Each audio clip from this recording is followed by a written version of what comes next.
Both audio and video. Check. Okay, here we go. Starts in 3, 2, 1. I'm the observer, my friend. When there is more than meets the eye, I will let you know. What did you see, old man?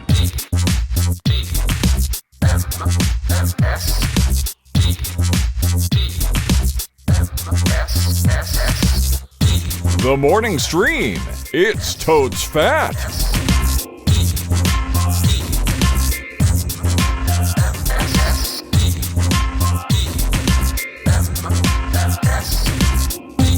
Good morning, everybody. Welcome back to TMS. It is the morning stream for...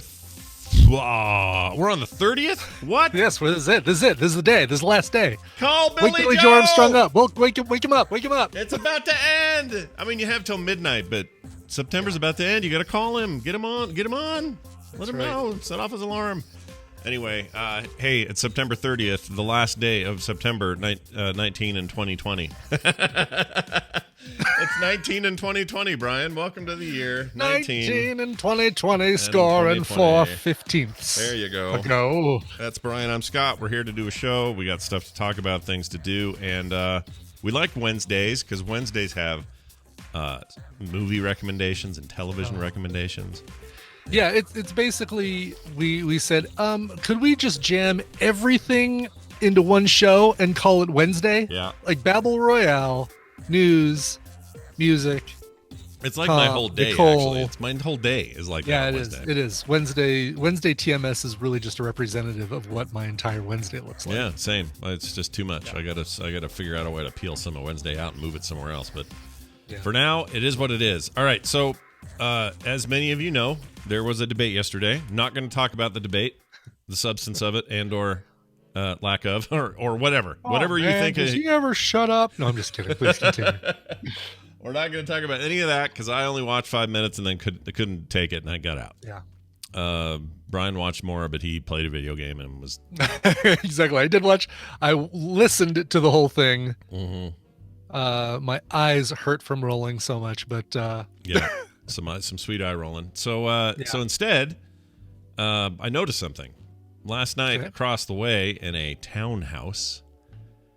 There was some really loud something going on out there, and I was out there with the dog doing a poo, or the dog was. I wasn't. Oh well, okay. I'm not going to judge. And this was later in the during the debate because it would have been probably an hour in or something. Mm-hmm. And I'm out there and I keep hearing, "Oh, no way! Oh," like this kind of noise coming out of this thing. Okay. And there was I could hear him laughing, and I assume there was some copious amounts of drinking going on up in this townhouse. But apparently, and I could kind of hear faintly in the background the actual debates going on. So they had that cranked up. Oh yeah, they had it nice and loud, and they were having I guess, debate party. Okay. And they were hooting and hollering every time anybody said anything, and it wasn't like didn't seem to be in favor of anything. In fact, if anything, it just seemed like a sports moment, or it was like watching, what's it like an episode of Married with Children where Al says something rude and the crowd goes, ooh, the audience, like that. Yeah, right. It was like one of those sitcom ooh moments, and they just kept doing it. And I was out there just for, I was out there 5-6 minutes, but it was enough time for them to go, "Oh no, he didn't," like this kind of thing. When Wallace brought out the puppy in the second half, did the entire audience go, "Oh"? He didn't really do that, did he? He didn't bring out a puppy. No, Okay. no, but it surprised me with everything else That'd have been great. going on in that damn thing. Yeah. That would have been great. Like really lighten things up a little bit. No, I want to know how quickly a drink got into Chris Wallace's hands after they stopped the live feed. Jeez. Yeah, I don't. It's a job I don't envy in most years, most campaigns, but especially not last night. So anyway, it went, and I didn't watch it. So I've heard highlights. I don't care. I don't want to talk about it. We're not talking about it. Justin's not I'm here. Curious I'm curious if the debate party did a drinking game to go along with it. There were a few that circulated around. Oh, I'll bet they were. They had to be, right? Like, They if you're going had to be to that have been, into it, yeah. aren't you going to be? I think these are the people that left the whiskey bottle on my lawn, honestly. Easily could have been. That would fit, right? That would totally track. Yeah. By the way, someone emailed and said, "Don't keep that bottle." I said, "Why?" I mean, not that I would, but they were like, "Why? Don't keep it." And I was really curious because that thing's half urine at this point. It's half urine in there. He said it with such commitment and assurity. It sounds like he knows that people pee in their whiskey bottles. Exactly. It's now a little suspicious to how much he knows about that. Well, I mean, there's no way. I don't care if it's Johnny Walker Blue, like a nice expensive bottle of whiskey, or what's the Double Black? Is that the I don't know. You got me. there's like six colors of Johnny Walker, and I want to say the top one is like Johnny Walker Black. gold It sounds or double fancy. black or something like that. Yeah. Anyway, I don't care if it was the most expensive bottle ever left on my lawn. If it's half drank, I'm not drinking the rest of it because I don't know what's in there. Yeah, like I was gonna drink it anyway. Like these people that say that to me, it's like real. Yeah, like I'm gonna go ahead and, for the first time ever, just go ahead and drink some whiskey, and I'm gonna make sure this time that I do it, this moment in my life where I decide, I'm gonna drink for the first time. I'm going to choose to do this half bottle I found on my lawn. That'll be how I begin exactly. my That's going to drinking. be my foray into the world of alcohol, is somebody's discards. Yeah, somebody's questionable discards. lawn booze. I'm not going to do it. Anyway, so what was the point there? Oh, I just think it's these same people, and they were really into it, and more power to them. And that might be a way to take a thing like that. And have some fun around it, maybe more than you would normally, is what I'm saying. Like I think you'd have to. I mean, they're probably on the right track, and maybe it just turns into a game of code names about 5 minutes in, and you have that on the background for the people who aren't playing. If you're not careful, they can turn into a game of COVID names if they're not careful over there. Super spreader event. Don't know what they're doing, but anyway, I got an email from Canada. Speaking of a much less caustic political environment, although they have their own issues. But Jeff Sire, our good pal Bronco, wrote in. Yeah.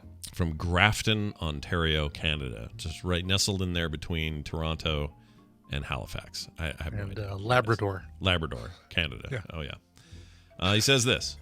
Scott and Brian, just a note on the final song from Monday's show. The cover of the Spider-Man theme by Moxie Fruvrous. Is it Fruvrous or is it supposed to be Furious? There's just one R in there. It's Fruvus. It's Fruvus, not Fruvious. Yeah. Okay. Not Fruvrous or Fruvious or anything like that. Or anything else that it isn't spelled like. Okay. Anything else? It's not anything else that it isn't. Okay, it's got just it. Fruvus. All right. I like that. Says you guys might not be aware of this, but Moxie Fruvus was a Canadian band based in Toronto in the 90s. They are really notable because they brought Gian Gomeshi into the public eye. Do you know who Gian Gomeshi is? I didn't by name, but the next sentence was like, "Oh, that's that guy." Got it. So it says it resulted in him being hired as a radio show host for the show Q on our national broadcaster, the CBC. This is where you will remember him from his interview with Billy Bob Thornton, where he had the nerve to ask him a single question about his acting career. Then a few years later, he was fired for alleged sexual assault against several women, one of whom played Lucy on the Trailer Park Boys. It's like a weird. I'm just picturing. I know this isn't the case, but Jeff Sire's wall from this description must have like a bunch of photographs connected by red yarn. Like, all right, well, this was Moxie Fruvus, and then red line of yarn connecting to Gian Gomeshi, connecting him to the CBC, connecting him to Billy Bob Thornton, connecting him. Yeah. To Lucy from the Trailer Park Boys. It's like bald Tilda Swinton explaining to Bruce Banner how stuff works. Right. It's trippy. Exactly, yes. P.S. He says, this was the interview where Billy Bob referred to Canadian audiences as all mashed potatoes and no gravy. He then says, "Go F yourself, Billy Bob." To the best of my knowledge, he has never been back to play music in Canada, and I'm happy to say he was booed on the red carpet at TIFF a few years ago. He says he can't remember. He says he can't find the link for this, and it says maybe it's just wishful thinking. But anyway, he says Canadians are very nice people, but don't diss us. We are very passive aggressive and never forget. Luckily, the worst we usually do is boo. It's kind of funny to say mashed potatoes and no gravy because Billy Bob, have you ever seen poutine? Yeah, you ever seen two? It's all gravy. Yeah, no, he only likes his fresh cut taters. Those guys are all French fries and no gravy. We like French fried taters. We cut it with a Kaiser roll. Or no, with a Kaiser. Yeah. No, what does he say? I don't know what the Some folks call it a Kaiser blade. I call it a sling blade. Yeah. It's a good You know who movie, by does the that way. voice really well? Brian Dunaway. Yeah. Are we done talking about Billy Bob? No, that's a good that transition. interview is hilarious. If you haven't seen, I know you've seen it. We've have talked seen about it. it before on the show, but Yeah. if Been a you long haven't time. seen that interview with Billy Bob Thornton on the CBC, it's just It's been a while, and I don't necessarily want to hear it again, but it is worth hearing for the first time. So, yeah. y'all got a minute? Go listen to that. And now this.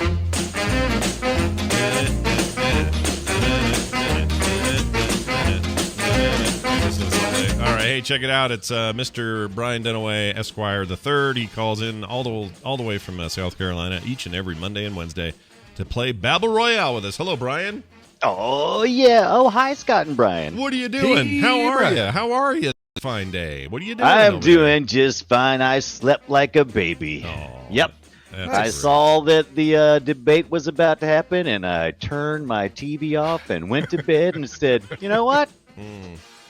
I'm in no real danger here. It's time to go take a nap. Yep, take that. Yep, there take you a go. dirt nap. Little 8-hour nap. Yep, nothing wrong with that. Ooh, that sounds great right now. Big nap. Oh, I mean, maybe not an 8-hour one because it would really f me up. But Right. some kind of Yeah, that's true. Yeah, Some kind of I can nap. usually do about 6 to 7 is about really the maximum. My body Yeah. says, time to get up, Brian. Yeah. Time to get up. any more than that, and you're dying. I guess I'm dying. If not, I'm lying and I'm Brian and I'm You're lying. taking a second nap. Yeah, there Oh, you go. there you go. Yes. Nailed it. All right, we're going to play Battle Royale, but we can't do it without a listener calling in, which has already happened, and they're on the line right now being very patient. Hi, who's this? Tanner. Hi. Oh, it's Tanner. Hey, Tanner. What's going on, My Tanner? I love it. GM. It's my Tanner. dungeon master. I love it when he goes, it's Tanner. Hi. Like, it's just Tanner again. Oh, no. What are we going to do? No, we love it when Tanner calls in. Tanner Goodman, everybody, all the way from Arizona, his own self. What's going on down there? How's life? It's pretty good. Yeah. I'm working right now. Yeah. And it's hot. Hey, Really look, hot. Yeah. knowing what you do for a living, what you're doing is very important. I'm not going to say, but what he does is really important, and a whole bunch of people should be glad he's doing it right now, right this second, because he's Well, thank you. they don't call him good man for nothing. All right, anyway, hey Tanner, it's good to have you here. Brian's going to explain the rules, even though you know what they are. The rest of the world might need to know, and what you could win. Well, okay, Tanner, I'm going to be giving Scott and Brian a topic. They're going to go back and forth giving me answers that fit that topic. If one of them gives a wrong answer, a repeated answer, or they take too long to come up with an answer, the win will go to the other player. Your job, Tanner, is to predict who's going to come out on top based on the topic today. You are playing for a copy of This War of Mine on Steam, courtesy Oh. of Kyle. Good one. That sounds like a fun game. Well, Yeah. it's very depressing, but it's very good. It's very good. Okay. Yeah. And to help you get over that depression, a bag of coffee from Kahawa Coffee. I'm enjoying a cup of their single source Ethiopian. today. Ooh, Very nice.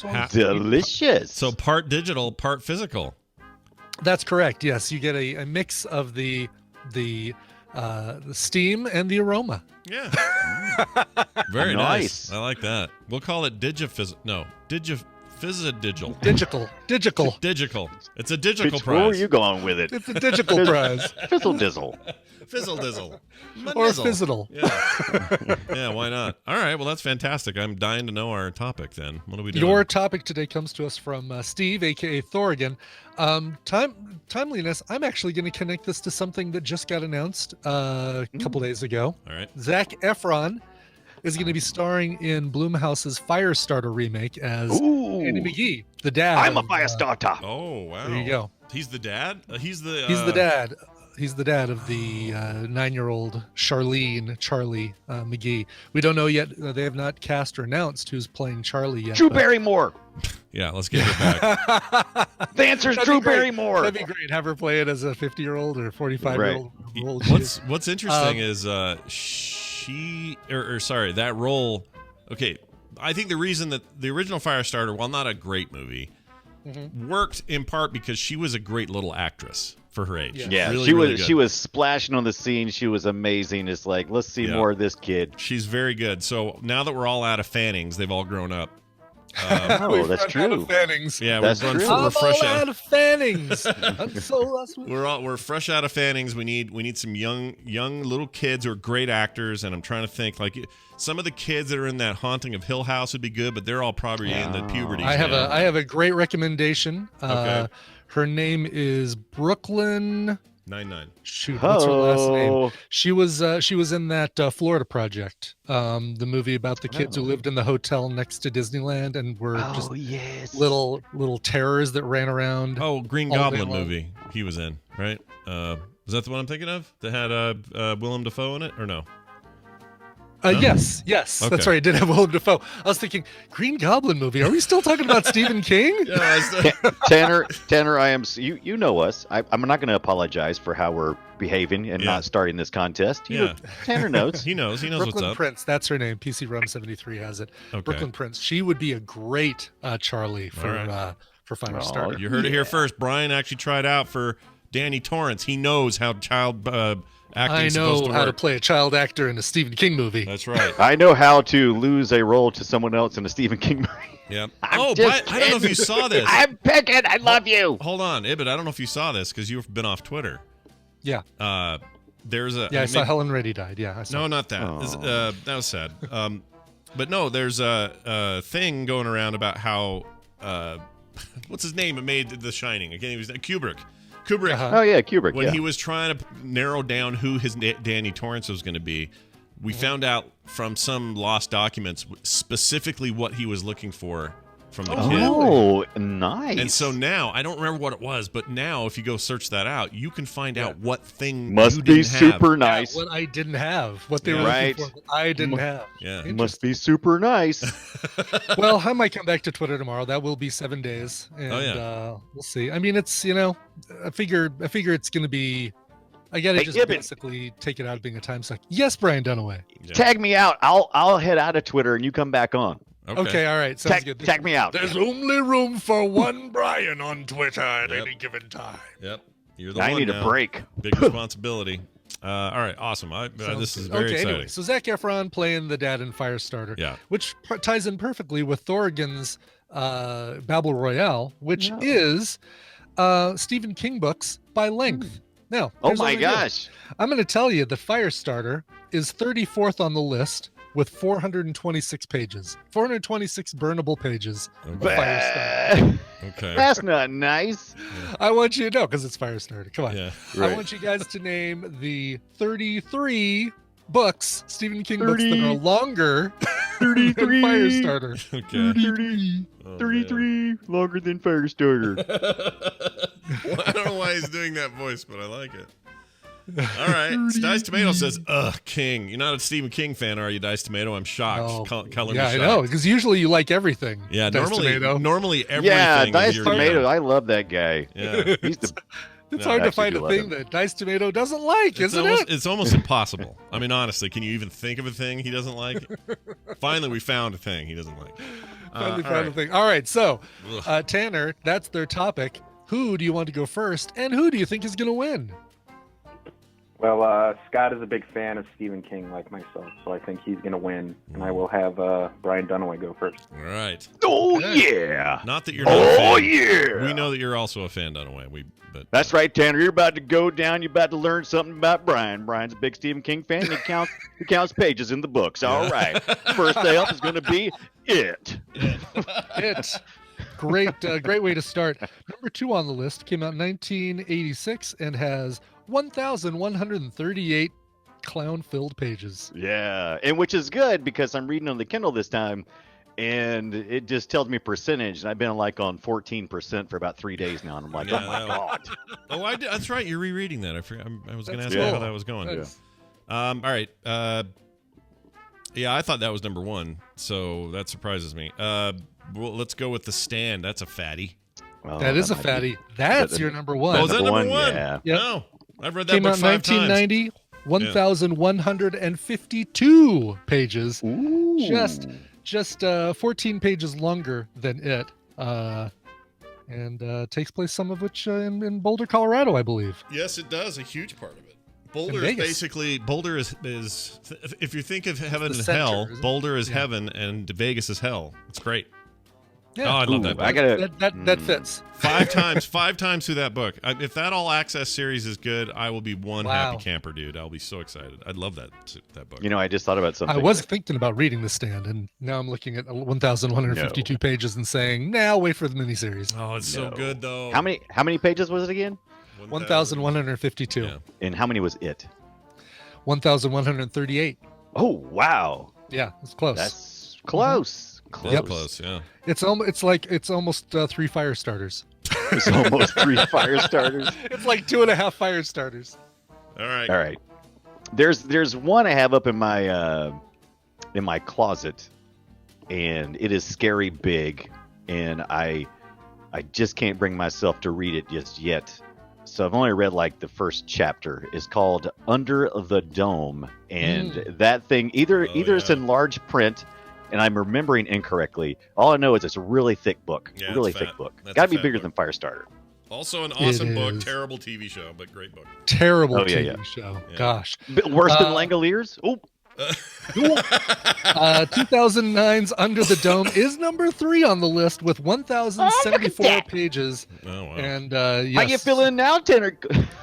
did spawn a horrible miniseries. By the way, the Stand that I referenced as the longest one is the version that came out in 1990. Of course, the original came out in 1978, had 823 pages, making it both first and sixth on this list. Oh yeah, But, yeah. Because you really? got the uncut Yeah. edition or whatever it is. That's the original, right? The director's cut of the one I the read Stand most was recently. longer. It's not that different. There's some changes, but it's not that different. Yeah. I'd still recommend the newer one though. All right. I did it. I did have a question. I guess I should wait until you get back to me. Yeah, Okay. take your Yeah, you don't turn, wanna- you don't- bastard. Exactly. Don't do anything that might give Scott an answer. Oh, and before we get emails, yes, Under the Dome was a series, not a miniseries, right? It was like a 2-season. It got canceled. It was That's like true. It It just was I short. think I feel like it was originally planned to be a miniseries, and then when it took off, they said, "Let's turn this into a series," and Oh, that could have basically been. Yeah. stretch things out and got horrible. That totally could be. That's where, because it was started strong and then they blew it.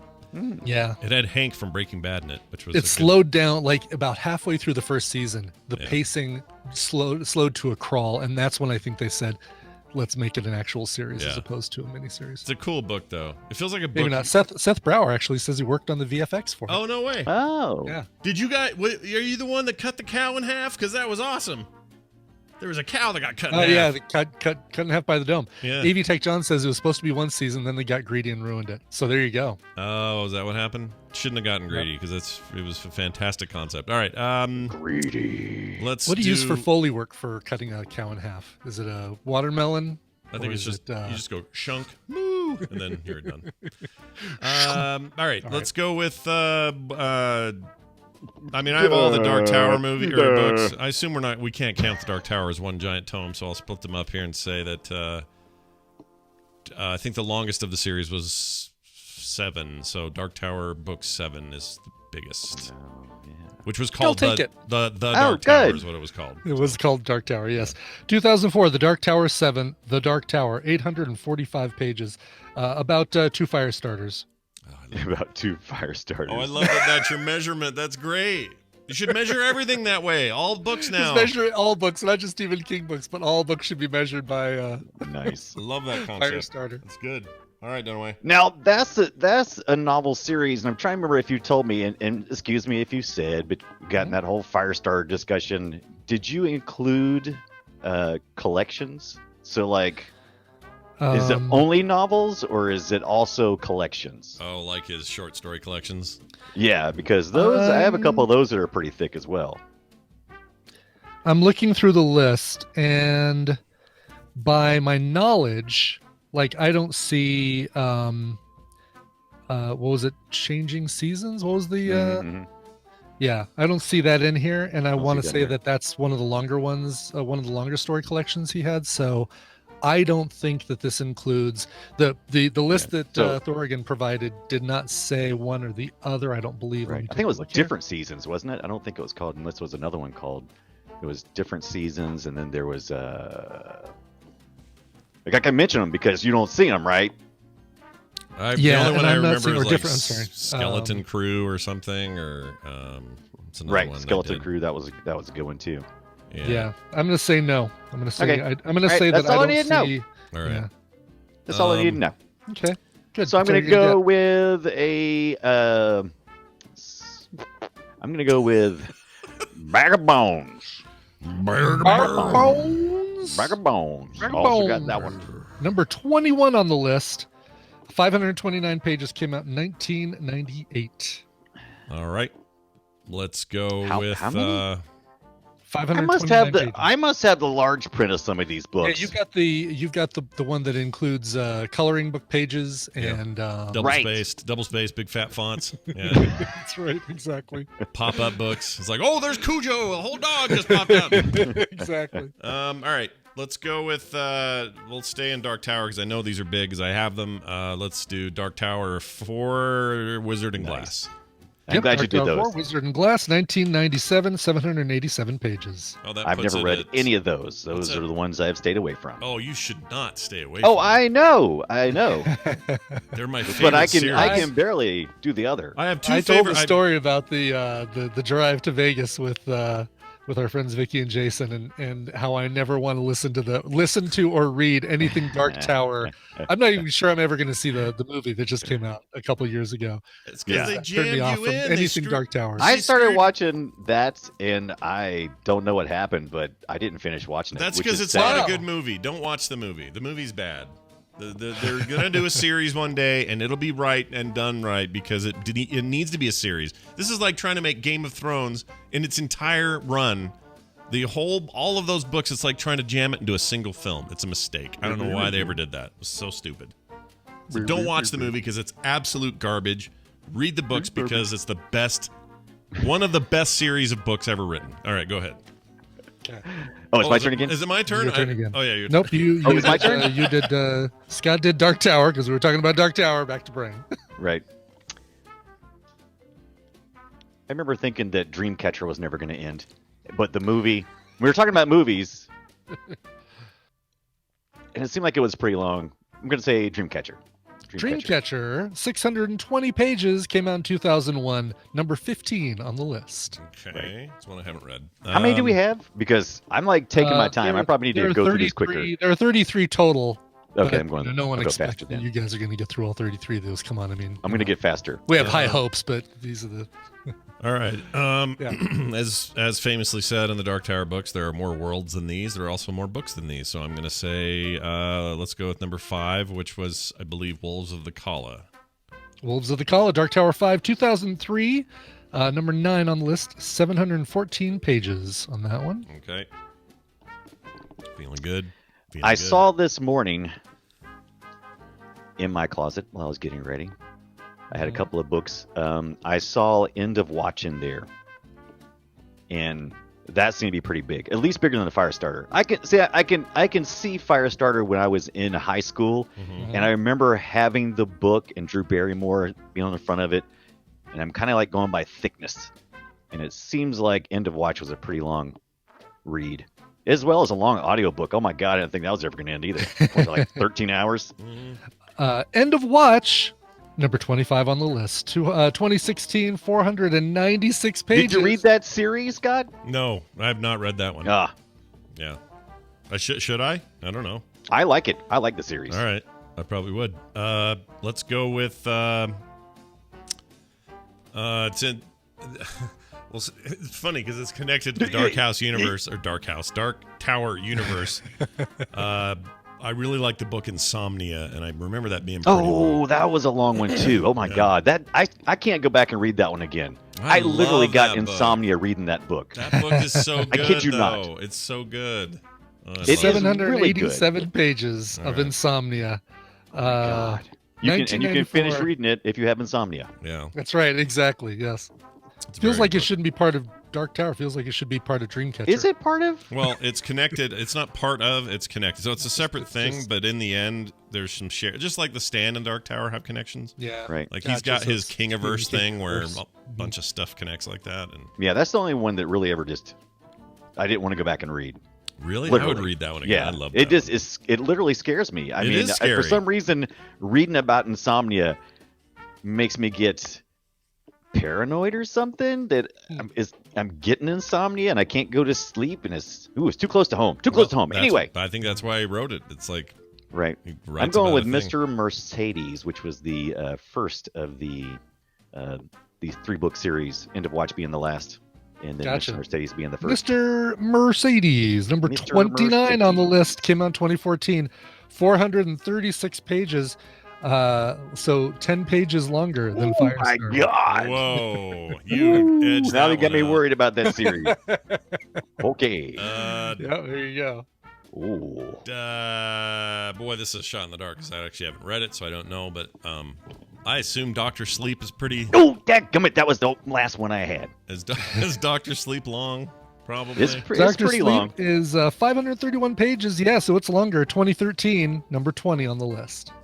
Should I read that first and then see the movie, or the other way? I mean, what do I? Either way, you would be surprised. Actually, there's such an interesting story behind that. Don't want to take up too much time, but yes, the movie is a blend of nodding back to The Shining, but it also addresses the book. The book's Shining is not related to the movie. As much to the movie. Yeah, the I've read the original book. Shining movie. I've read the book, The Shining, the book. So Yeah, I think maybe I don't know what I want to do. I have the extended. There's a really long extended version that I purchased, and I got to go back and watch the extended version. I like the short version, but the long one looks really interesting. But it's a good balance between nodding to both the original book and the film.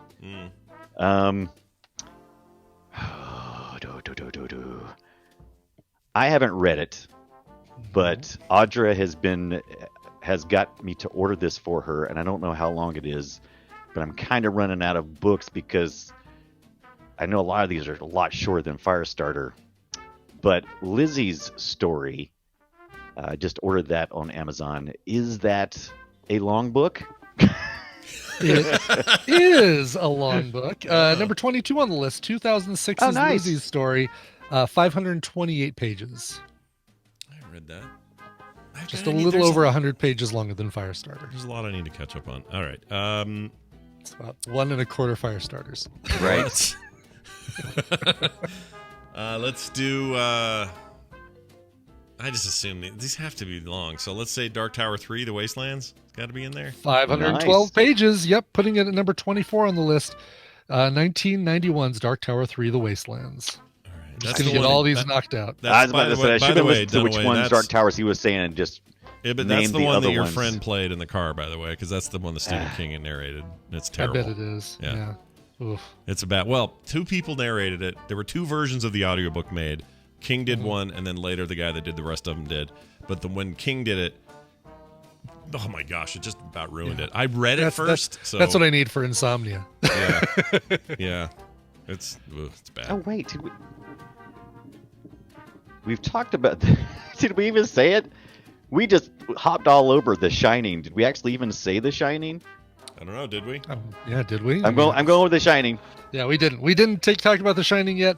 1977's The Shining, 447 pages, putting it number 27 on the list. You All scared me right. with that. Um, Pause. oh, I'm getting into guest That. territory now. Welcome to my All right, half. I'll The put Dark Tower 20. I'll put one last Dark Tower in there because I don't think the first one was that long. It started as very short, but I'm pretty sure. What haven't I not mentioned though? Hold on. Wastelands, Wizard and Glass. What am I missing? Oh, Song of Susanna, which is 6, book 6. Right. Book 6, Song of Susanna, a whopping 4 pages longer than Firestarter. Oh my god! Wow. Putting number 31 on the list. 2004 Wow. is The Dark Tower 6, Song of Susanna. No, I don't like how close that was. That's uncomfortably All right. close. Believe it or not, there are actually 2 books shorter than that are still longer than Firestarter. Really? In between. How many have we those? named so far? A lot. A lot. Oh, we have named Yeah. a lot. I'm gonna Let's go see. with roughly 19, 18. Oh, I feel pretty good about that. Doing all right. But I kind of wish I had took a couple of Dark Towers away from Scott. Could I have said like Dark Tower 1, 2, or 3, or would I have given him the whole title? I would have don't wanted know the whole hell. title on these. Yeah. Then that would have been pointless. All right. But it's funny that the Dark Tower book 7 is called the Dark Tower. Yeah. oh, yeah. That one's True usually It's kind of story. like Led Zeppelin's 4th album being called Led Zeppelin. Right. As you can tell, I'm starting to stall a little bit here, so I must be down to. Or Led Zeppelin 4. We're down to your dregs, man. You got a little bit of tea Yeah. down at the bottom of Pull your cup. Pull some dregs. Yep. I know a lot of these books I read just because they were quick and easy. Oh, I know what. I'm sorry. I know what. You know one? Nah, I just thought of it. Just because I can't think of. It wasn't really a long read, but it was somewhere in the 300-page range, but which was shorter than what the Firestarter It was. certainly would be shorter, yes. So I don't want to say that one. No, I've read through it no, a couple you of don't. times. You don't want to say the one lower. I'm going with. That's a short book too. Dadgummit. Yeah. You know, that whole it takes too long to come up with an answer. I never enforce Needful, it. I know. Needful. Needful.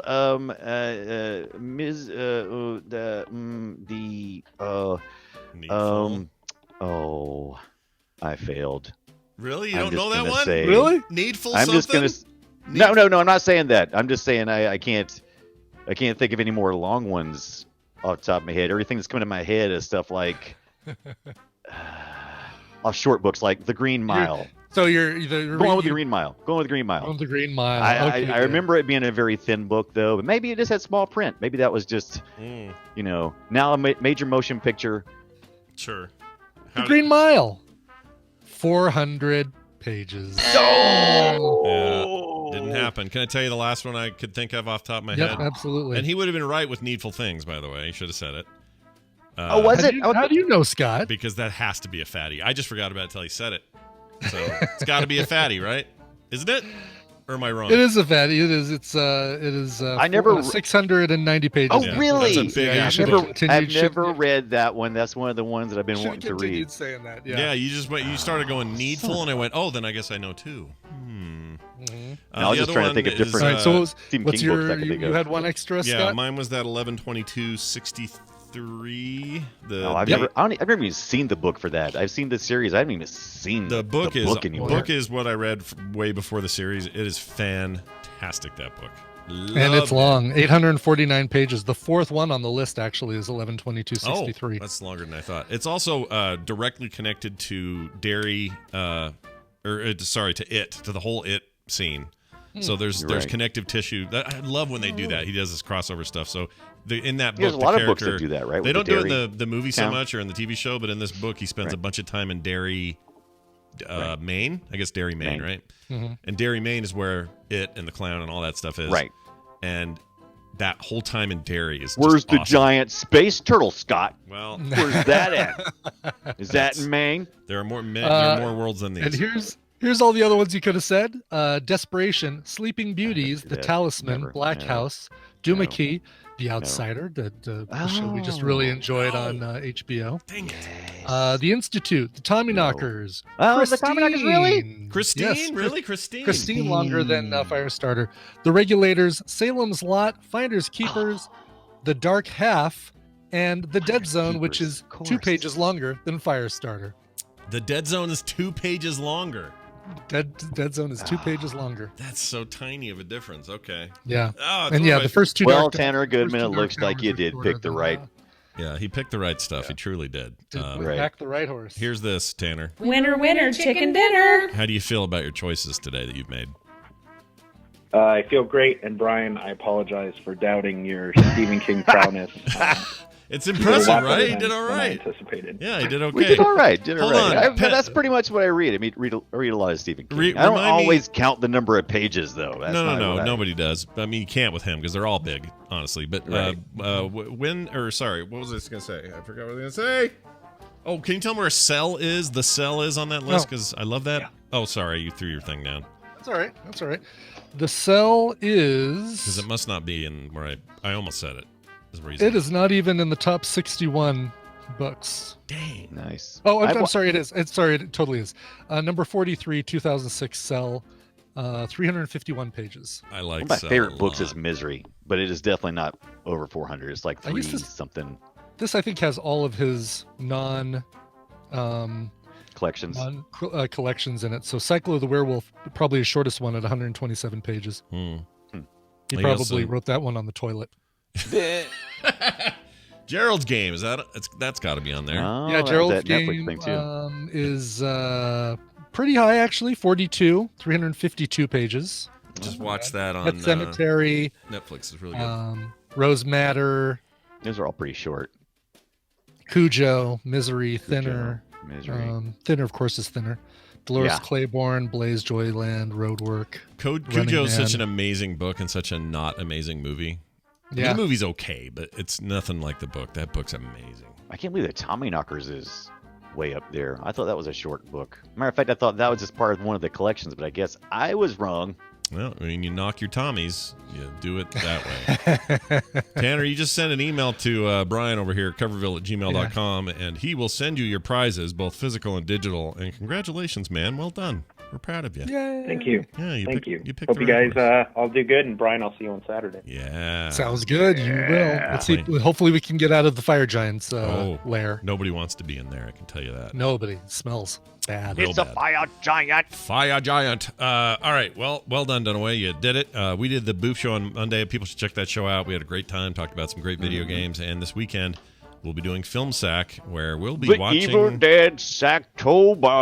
Yeah, we're starting Sacktober with Evil Dead 1, the first one. 1982. Hey, did you guys see Fandango has it on sale in case you want a little higher quality than the one we're going to watch? They have the 4K version for like $13. They have an HD version for like $5. Just me? All right, fine. Yeah, Yeah, if you would have just you. said 99 cents, I would have snatched it up. But Yeah, I you feel were like getting- this is going to be a one and done thing. I feel like Yeah. I'm going to watch it. I'm going to be like, all right, I watched it. I You don't were need to getting see me that all again." excited. You're like, oh, is it going to be $1? Like, I'm exactly like Brian. Oh, come on, guys. And you're like, it's only 13. Oh, okay. Like I might have even considered $2.99, and that's about that I would mean, be about look. my upper level. Right How there. about $5 for the 1080? I mean, come on. That's a pretty good A deal. 4K, That's a good deal. $14. I mean, Yeah. Here's the problem, and if it's right, how often am I going to watch the first Evil Dead? Not that often. that's what I kept saying, and it's one of those things like I'm never going to see that again, and then I'm watching it again and Well- again and again. Well, you're weird, and then the rest of us are normal. So, anyway, that's the Evil Dead. It's streaming on Netflix currently, so that's how we're going to watch it this week, and that'll be this weekend on Film Sack. Brian Dunaway, have a fantastic day. Oh no, you. Bye. Oh no, you, he says. Oh no, you. All right, we have time for one of these.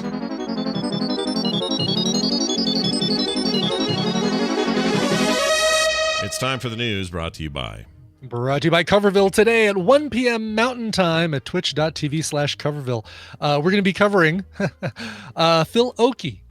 Philip Oakey was the lead singer of the band The Human League, but also did some solo stuff, most notably with Giorgio Moroder for a movie called Electric Dreams. He did the title track with Giorgio called Together in Electric Dreams. That's another movie that I totally want to see for Film Sack with what's her face from Sideways? Janice Pubis. No, blonde Farkas. woman from Sideways. Dang it, I'll remember it later. Paul Giamatti. Yeah, Paul Giamatti, That's her? exactly. Okay.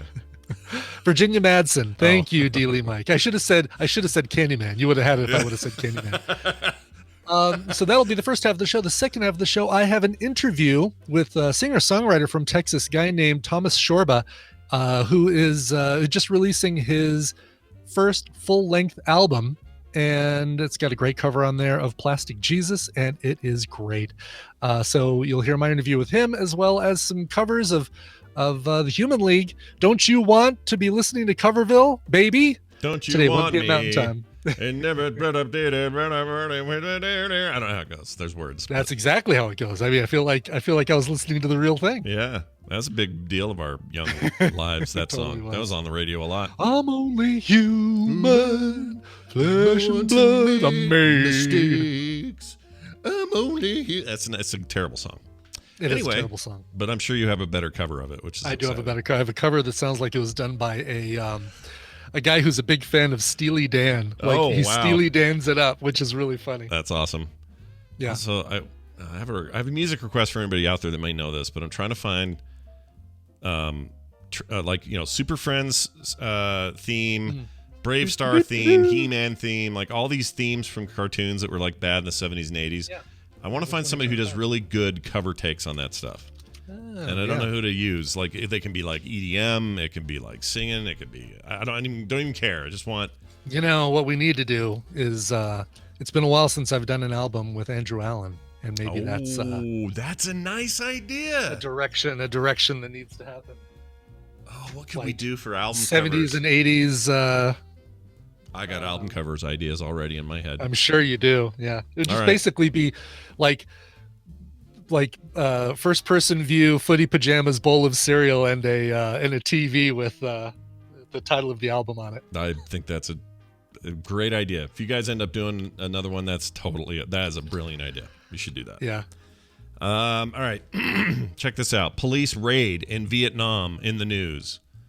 You might think, wow, oh, I didn't no. realize that Stuart Copeland and Sting and everybody Andy Summers had gotten back together for this. This is cool. I know. All three of them together at last. Put away their differences and raided Vietnam. Yeah. Vietnam. They finally said, Vietnam. hey, Sting, stop with your mantra. sex. Tantric, that's it. I couldn't remember the name. I was like, mantra? What is it? Tantric? Oh, yeah, tantric. That's it. Anyway, quit with your tantric sex hot yoga and get over here. And he said, That's right. okay, call me Gordon. Anyway, the police, not the band, the law enforcement people, raided Vietnam. There was a raid in Vietnam. They haven't raided Vietnam. They found more than 300,000.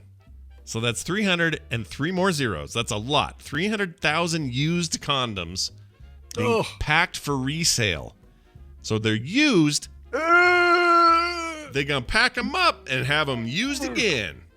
Oh my God! Yeah, Huh. it's foul. And they put a stop to this, huh? Is that what you're saying? that's the whole idea. So police in Vietnam said they found over 320. Well, is it 300 or 320 article? Just make up your mind here. 20,000 is a lot of extra things. Anyway. Well, they said more than 300,000. Oh, I guess and then it was did, yeah. about 320. They could have put 320 in the. Yeah, they could have. It's not like that would have been less sensational than having 300,000. Yeah, the poopy heads. Anyway, these are recycled used condoms that were being repackaged as new. Market inspectors in the Binh Dong province raided a factory near Ho Chi Minh City. I know how to say that because that's where all the movies are. Ho Chi Minh. Ho Chi Minh, yeah. Where they discovered used condoms being repackaged to be sold at the market. An inspector said the factory's 34-year-old owner, a woman, confessed to purchasing the condoms from someone else. The state-owned Tao Tire newspaper reported. Video taken by Vietnam state broadcaster VTV. I assume that stands for Vietnam Television. Yeah, well, sure. And obtained by the Reuters news agency shows sacks filled with condoms. And also shows tools apparently used to wash and reshape the condoms in the factory. Oh God. Oh yeah. Well, at least they know they work, right? Is that the I guess they're sure. tested. They're previously tested. I was going to condoms. say, usually you just blow them up, but these guys have a better testing method, I guess. It says it's unclear how many used condoms were already resold. Health officials quoted by the paper said the condoms were an extreme health risk to users. Do not use them. So there you go. Ugh. Boy, I'm Ugh. glad we made time for that story. It's fantastic. You guys can blame Coverville. It was all sponsored by Coverville today. No kidding. Oh no, I put my name at the beginning of that whole segment. What Damn it. have you done? All right, we're going to take a break. When we come back, Tom will be here. We'll do a little tech time with Tom. Thomas S. Merritt, discuss the things of technology in the day. We'll also talk to Nicole, do a little recommendal fun. I got a good one. Well, it's an obvious one for me, but it's still, I'm so excited I can barely stand it. I think you probably know mine. I think I asked you do. guys about it. I think I do. So there you go. There's all that coming up, but we can't go there until we go here, which is a musical break. So, Brian, what do we got? So we're going to Nashville, Tennessee for a band called the Brummies. I find it interesting that, for the most part, one side wants you to comply with police and challenge wearing masks, and the other side wants you to challenge police and comply with wearing masks. And it's almost like you two are being played against each other.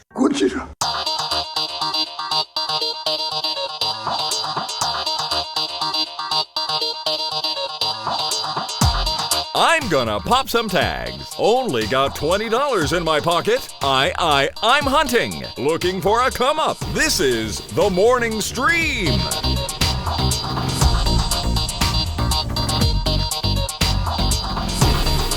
All right, we're back, everybody. Welcome back to the program. Brian, once again. Who are those people? Oh, go ahead. Oh, yeah, I was literally saying once again, and then you That's did it at the same hilarious. time. Yeah, the Brummies is the artist. The brand new album is called Automatic World. Comes out in mid-November, but that is the first single from it called Fever Dream. These guys are always awesome. Very, very cool. All right. Incoming, we have one Tom Merritt. Here's his theme. These are their stories. That's the wrong one. With the There it computer, is. as with any tool, the concept and direction must come from the I man. really need to move that because it's right close to juries and it's throwing me off every time. Hey, look who it is, everybody. It's Tom Merritt, look. Ace Detect. What's up? What's up? How are you? How are you doing this morning? I'm sad.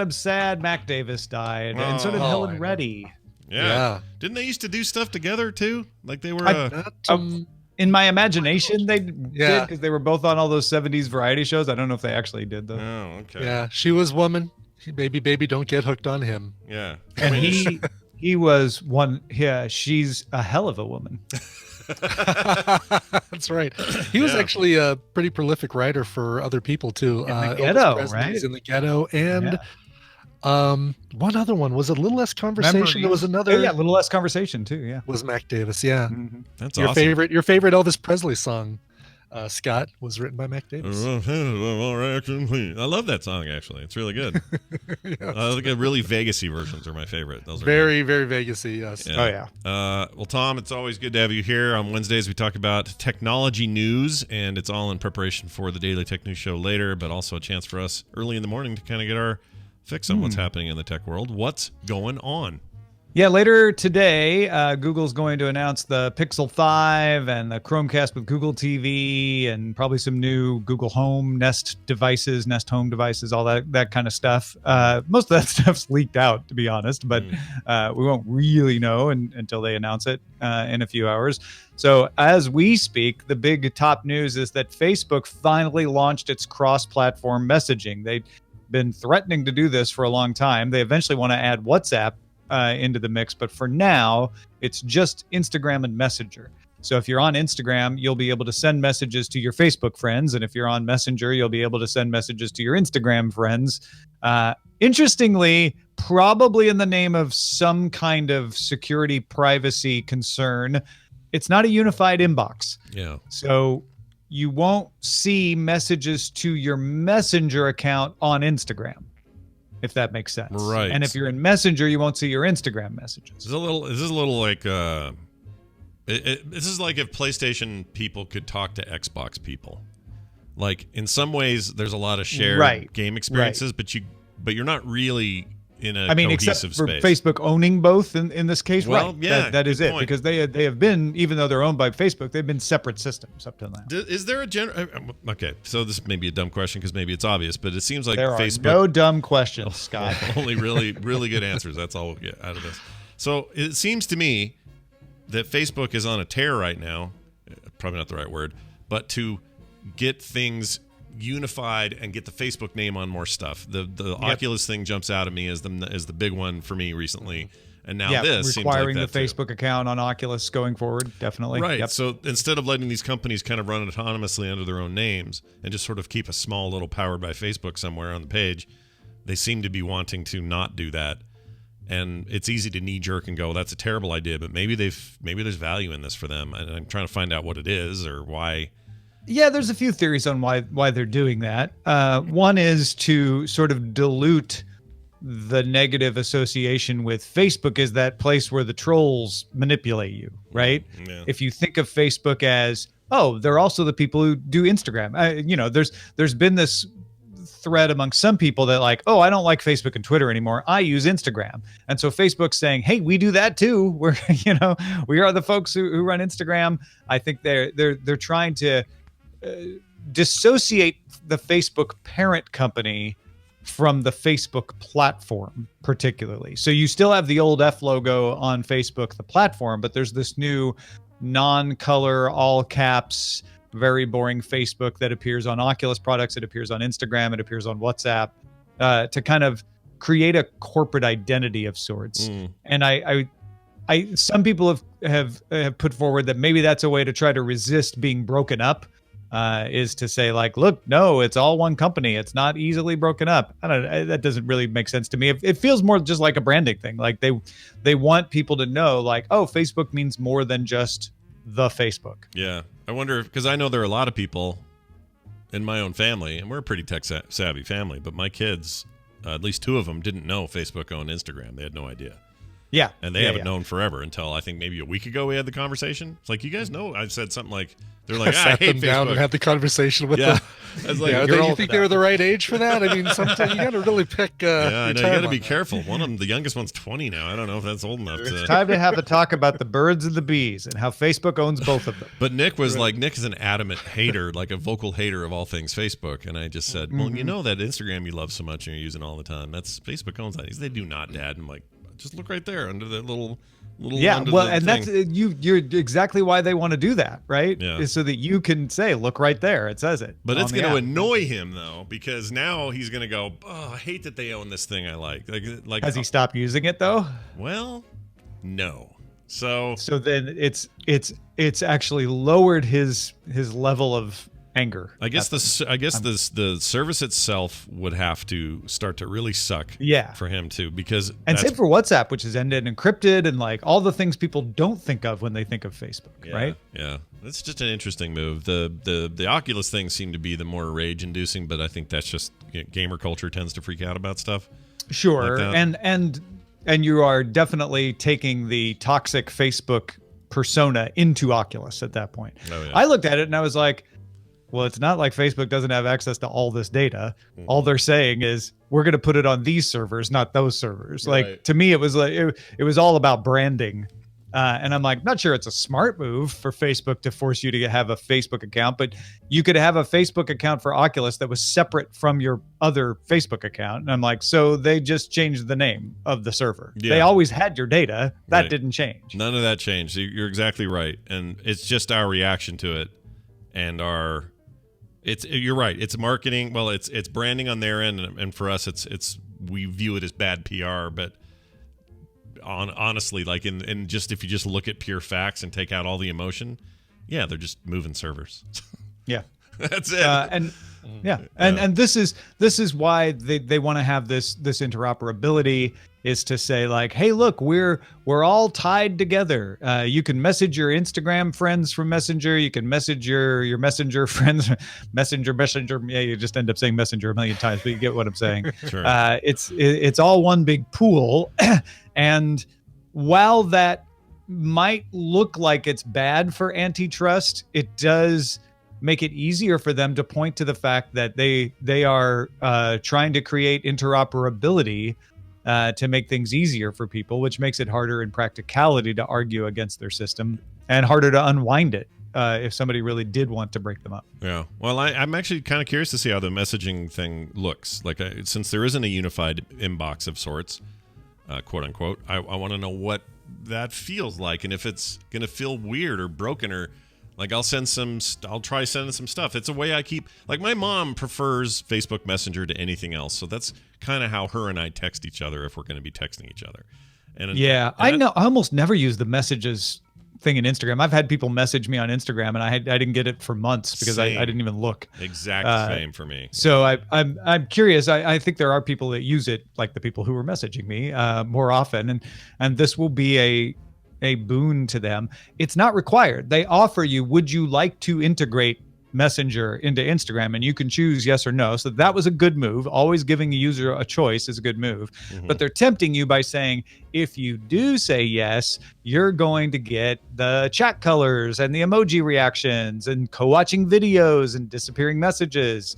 And so I think they're probably going to do that with WhatsApp eventually too, to say like, you don't have to do this, but if you do, we'll give you all these cool features. It's like when we were grandfathered into the AT&T unlimited data plans. Remember those days? And if you stayed grandfathered, yep, everybody the else golden got chains. tons of new features and stuff, but you were just, well, you got your unlimited data. I'm going to over hold there. on to my unlimited data. And now we have an unlimited data plan anyway. Oh man, that whole thing, whatever. So weird. Yeah. All right. Well, this is good stuff, as it always is, and all ahead of today's Daily Tech News show, which will happen with all the Google later announcements. today. With all the Google later on announcements. today. That's right. Yep.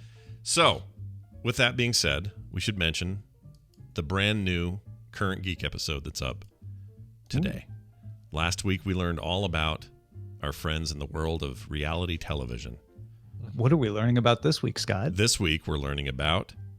I forgot which episode's up. Hold on. Fake television. I should know this. It's right here. I have it right in front of me. It turns out that dramas are unscripted. Yeah, exactly. Reality shows are scripted. Okay, here it is. I found it. Right here, we've got...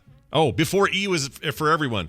This is a big deal, you guys. Oh, this is the Mortal Kombat This one. is the is Mortal it up Kombat yet? one. I don't see it up yet. It goes up as soon as this show ends today. It's going right up. As soon as we're done here, you're going to hear it and you're going to love it because we go deep into the whole Mortal Kombat thing, the hearings that happened in 92. We talk about why, what, and when, a couple other games that maybe were part of that but didn't make as big a deal as Mortal Kombat in terms of violence in video games and everybody freaking out, and why that changed, really, truly changed the trajectory of video games, self-regulation, threats of other outside regulation, what games are today versus then. It's a cool episode.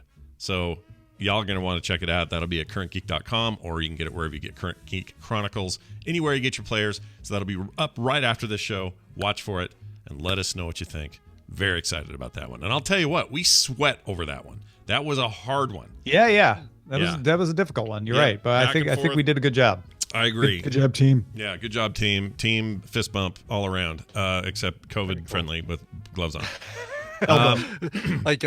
Virtual fist bumps. Yeah, there you go. I really enjoyed the reality one. I listened to that one last week and really thanks, man. enjoyed it. As a reality fan, I thought you guys hit the nail on the head. Oh, that's good to hear, because as you would be one I would ask, because you love your reality shows, or the ones you like a lot. I like the ones I like. Right. How about that? I think that's true of everybody, though. I think it's very rare for someone to be like, I like every single reality show. It's like you don't go, I like every single drama on television. Right, exactly, yes. Yeah. So anyway, it's exciting stuff. Check it out. That's at currentgeek.com. Tom Merritt, everybody, Ace Detect on Twitter, and later today, 2:30 Mountain Time, the Daily Tech News Show. I'll be on that one as well. Tom, we'll see you then. Bye. See you, Tom. All right, there goes Tom. There goes my Tom Rowe. Watch him as he goes. All right, Nicole Spag incoming. All righty. Shortly. Okay. Shortly. We're going to do recommendals today, which is a very fun time.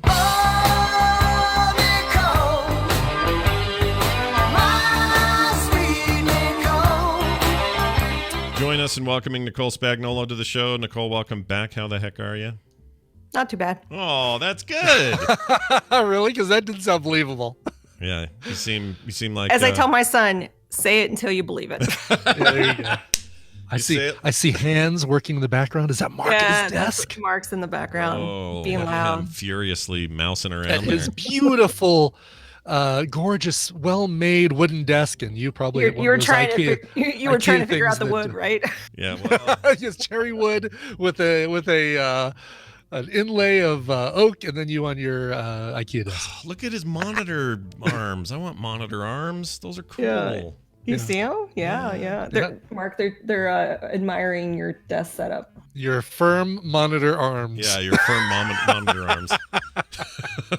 He's got buff arms. I think he has headphones in. He's not responding to me. That's fine. That's fine. No response is okay. Hey, it's good to have you here. We do recommendals on Wednesdays. We talk about stuff that's streaming that we like. And as tradition dictates, Brian goes first. You have two this week, so let's Don't hear call about me your a first one. dictates. You dictator. It makes you a dick potato. Anyway, go ahead. I do have two, and it's funny that they have they kind of have a similar plot. I don't know. There's some similarities to them, and even in the name. The first one is going to get recognized very quickly by people who know what it is, and not at all by people who don't. Oh, I have a feeling I know what this is. All right, here we go. I'm going to play the clip. Let's see if you guys can figure it out. So siehst du dich, oder? Als Opfer, die arme, unschuldige Regina. Du bist so verlogen, dass ich kotzen könnte. Du hast deinem versoffenen, nichtsnutzigen Opa erzählt, ich hätte Katharina vergewaltigt. Das habt ihr geglaubt?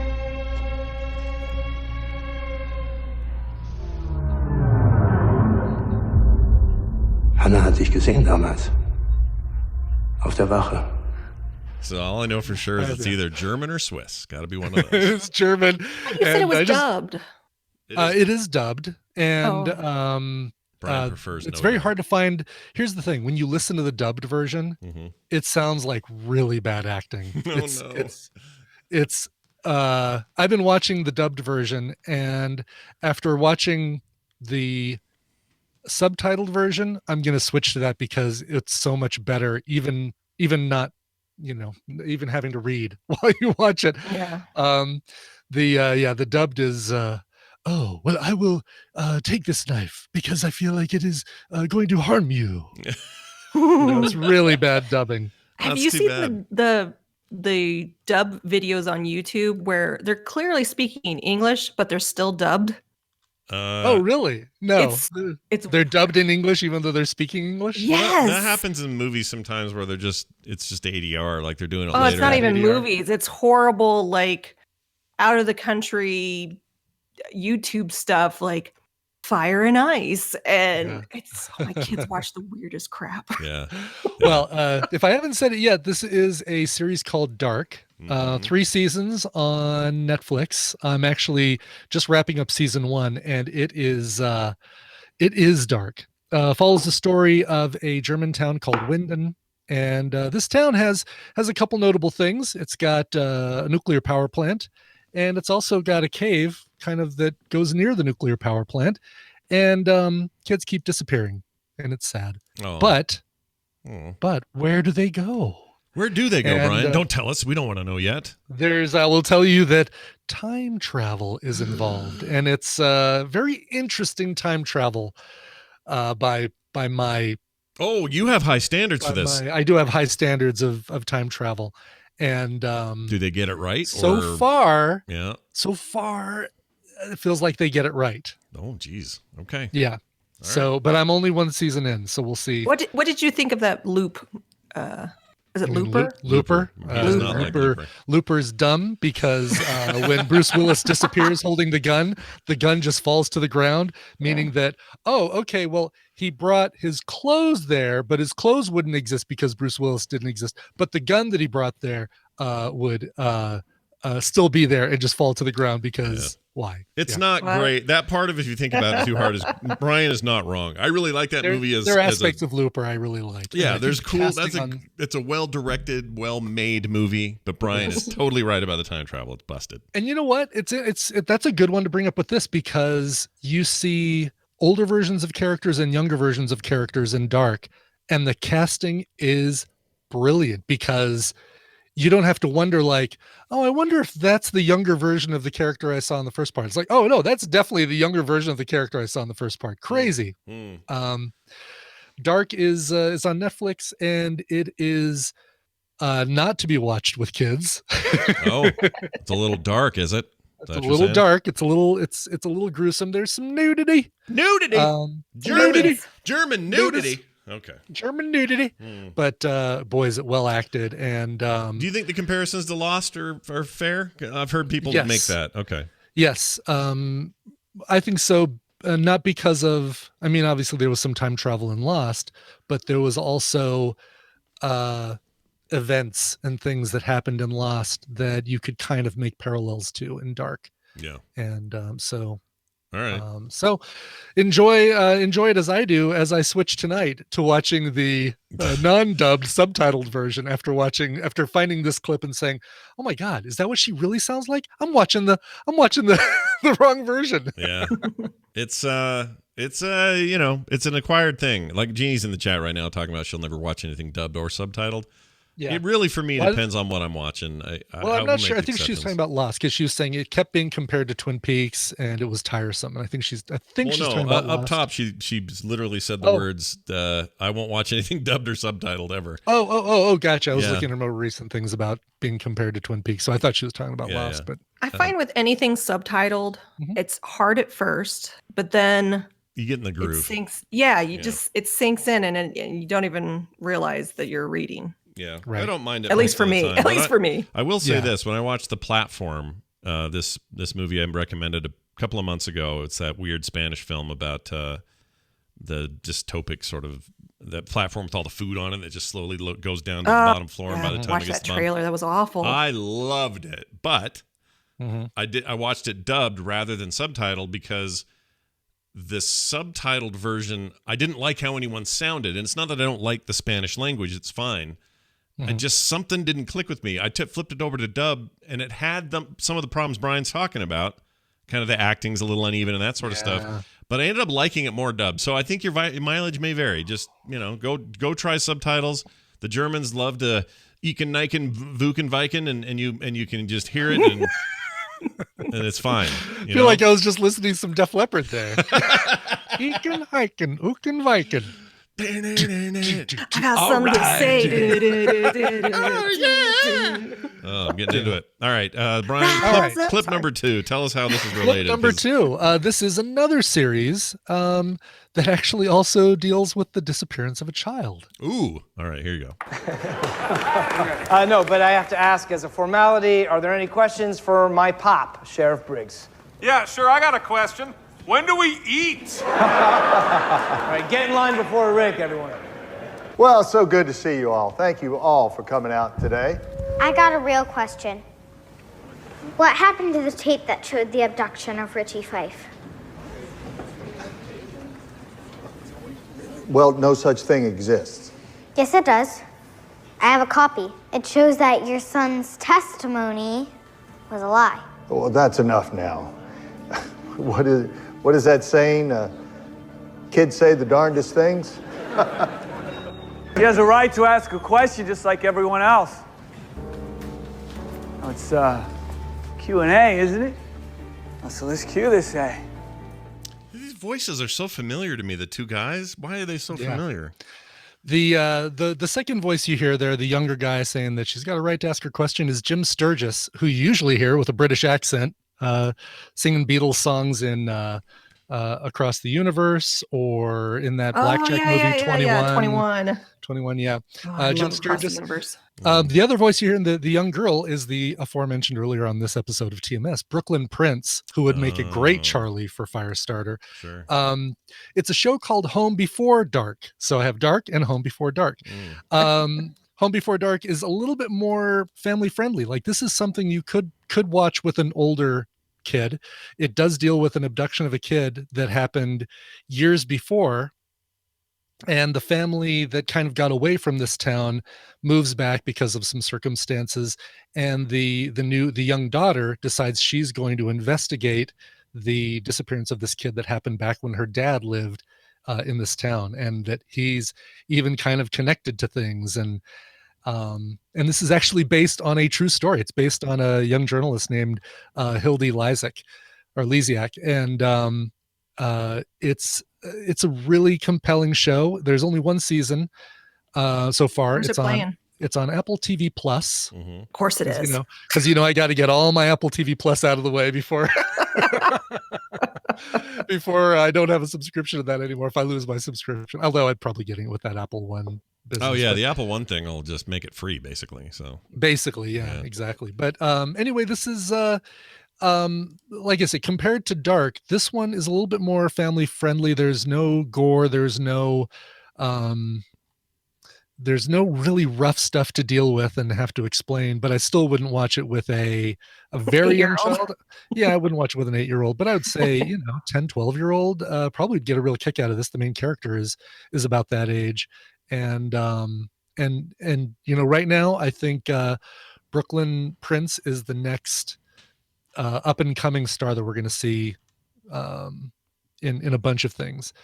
Treat her she's well, like- Hollywood. Treat her nice. Right. We want kids to have a good time and do good work, but then when they get older, don't treat them like shit and have them poop out the back end, okay? See, here's the problem with what Yeah. you just said. I think Hollywood's doing fine with those kids.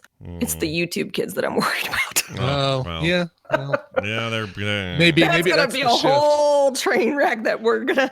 Maybe have that come is the up. shift, right? It's that right now the Hollywood kids are going to be okay. It's the YouTube. Yeah, they have tutors. They have.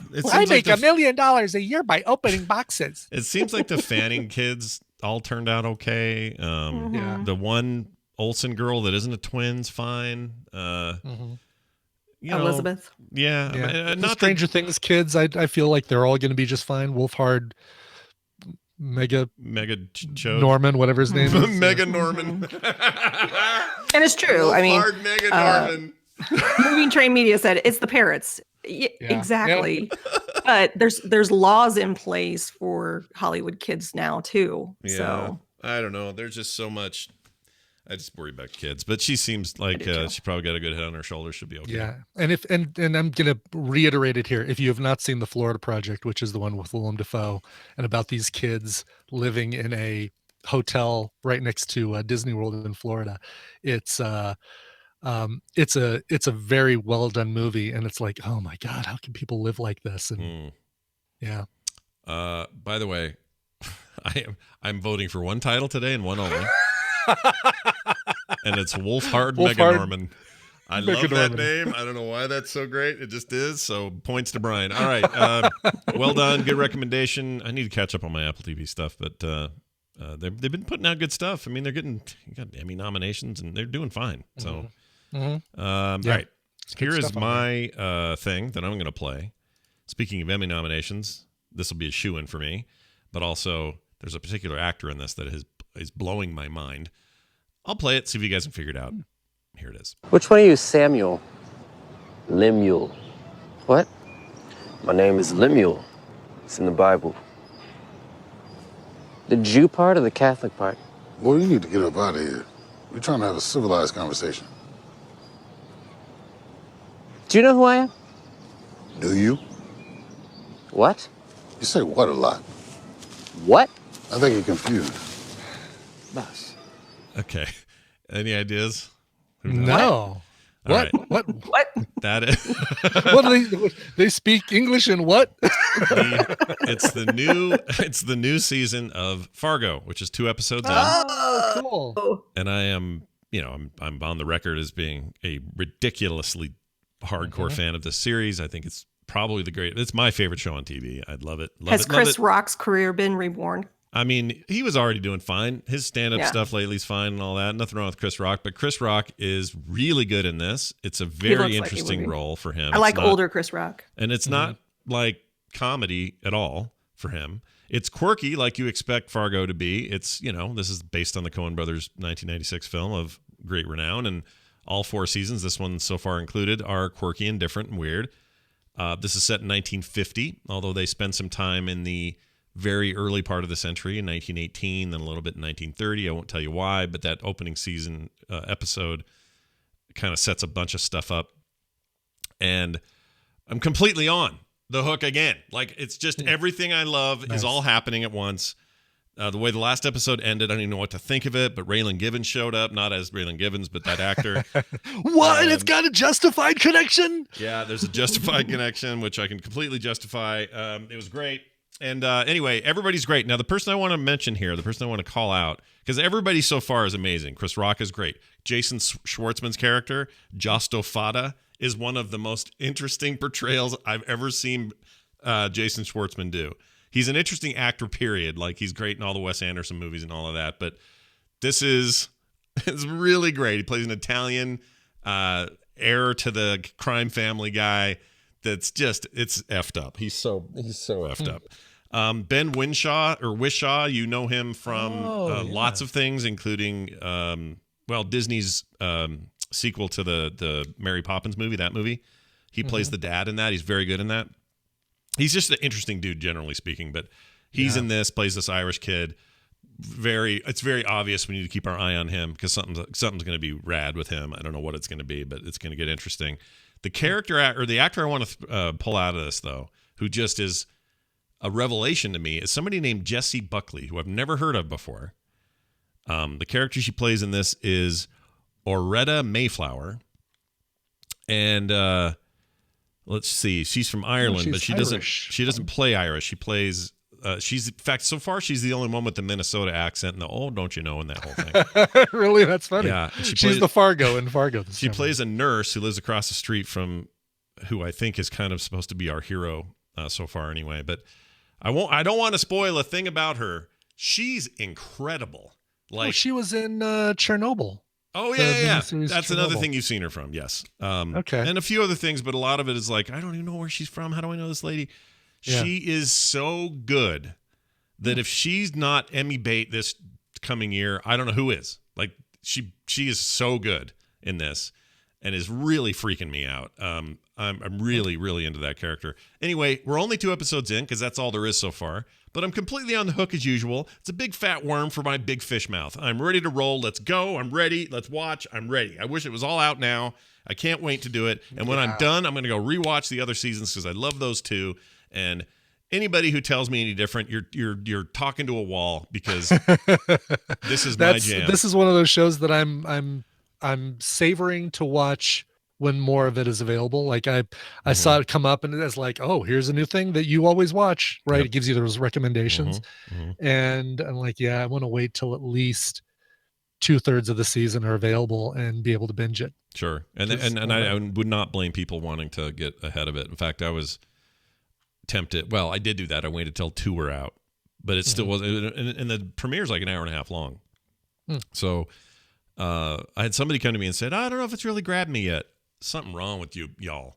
It's 100%. Different opinions, different strokes for different folks. 100% grabbing me, like in every possible way. Yeah, I may cave and watch, and Tina may watch it. I mean,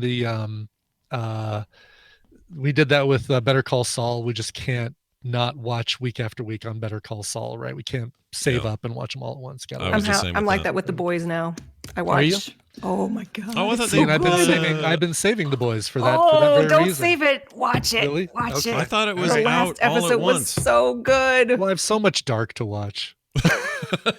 You got a lot of German people to Got see. a lot of German to watch, yeah. So anyway, this is on FX. It's also because of their deal with Hulu now, which is just glorious. It used to be you had to wait forever for this series to show up anywhere other than just straight up TV. It's now day and date on Hulu as part of the FX deal, and Disney owns FX now and all that. So that's where I saw it, and it's great. Okay.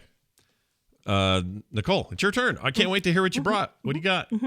Hey, speaking of shows I've been waiting for, I think it's on Hulu. I'm pretty sure it's on Hulu. Or maybe it was on Netflix.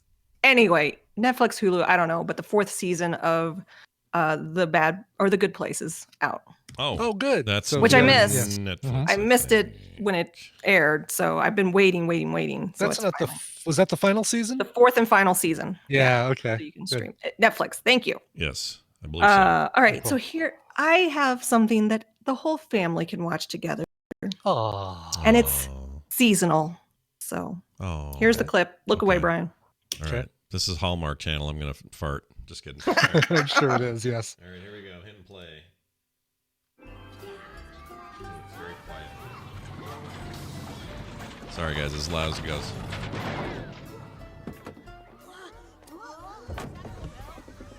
Have a good day at school, dear. Do your worst!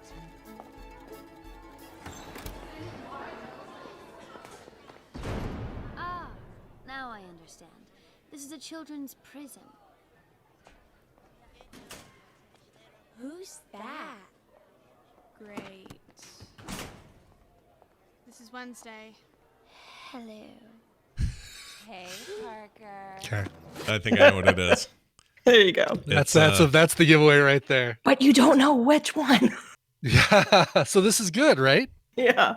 So this is the Addams Family movie that came out in 2019. I don't know. I didn't watch it. I don't know. Addams Family. You're recommending something you didn't watch? What? Yeah. No. I watched it this time through because it's on Amazon Prime. Gotcha. So Okay. you can Sound watch like it on you said Amazon Prime. I didn't watch it. I didn't watch it the first time through. It was out, Gotcha. Okay. Not a lot of fanfare. It's actually really kind of cute. And it's more based on the actual Charles Adams artwork. Mm-hmm. Is it? Yeah, totally, dude. You're just looking at it and you're like, and you get an origin story, which I was like, oh, this is kind of cool. An origin story. Really? For the Oh, family? maybe that kind of is a turnoff. I liked it. I liked kind of seeing how they all kind of came together. Shoehorned origin stories. Oh, here's how Indiana Jones got the scar on his chin and why he doesn't like snakes. But maybe and how he that's got his hat. But all maybe in it's 5 based minutes. on the Charles Adams original cartoons had an origin story, right? Maybe that's all. I mean, they're just a family that lives like it's Halloween. Like they're, Did you grow up watching the TV? Story? Did you watch the TV show growing up? I did. Oh, yeah. Oh, please Yeah. tell me it's not like, they were a normal family till they got struck by radioactive Halloween lightning. And they No. Not at all. All right, good. Okay. I still want to know how Thing became. They didn't address that. no. Snoop Dogg is in this. Snoop Dogg. Oh, jeez. Oh, man, you're really selling please stop Brian. trying to sell. You're like, everything you tell me is pushing you further and further away from wanting to watch You're it. really speaking it's a- Brian's language here, Hey, so he's stuck. If you're looking for I just like a, Snoop Dogg, but I don't like. Yeah, go ahead. I think he plays Cousin It. Oh, really? Yes. Wait, Cousin It is the hairy. Does he do the Cousin It voice or does he do Snoop Yeah. Dogg? Okay. All right. I'm slightly back in. Please tell me that it's not like, well, I don't even want to ask because you're going to tell me yes, and I don't even want to know. What am I going to tell you? I kind of want to know now. What are we going to say? Like, I want to say Boris and Natasha, but it's not Boris. What are their names? It's Gomez and Gomez and Morticia. Morticia. Yeah. Does it give you like how the two of them met? Like Yes. their courtship? Well, yeah, sorta. Like you don't really. Okay. I'm like, I don't want to ruin it for you. Yeah, it sounds like No, I think it's going to do a very good job of doing it by itself. Not bad. It's fun. It's a fun Halloween, easy to watch with the kids movie. It's cute, You know what? and it's If digital it's animation. Yeah, If it's streaming, I'll watch it because it's Oscar Isaac, who is sweet. I like him. from Star Wars and Yeah, Machinima all or sorts whatever. of stuff. Machinima. Did you Machinima. Did you just call it Machinima? Deus Ex Machinima. Yeah, Machinima. That's my new It's been a favorite while. Nicolism. It's been a while That's good. since we've spagged up a name, so I'm glad we got that. There you go, one. Machinima. Machinima. Machinima. What is it? Machinima? Ex Machina. Machinima. Machinima.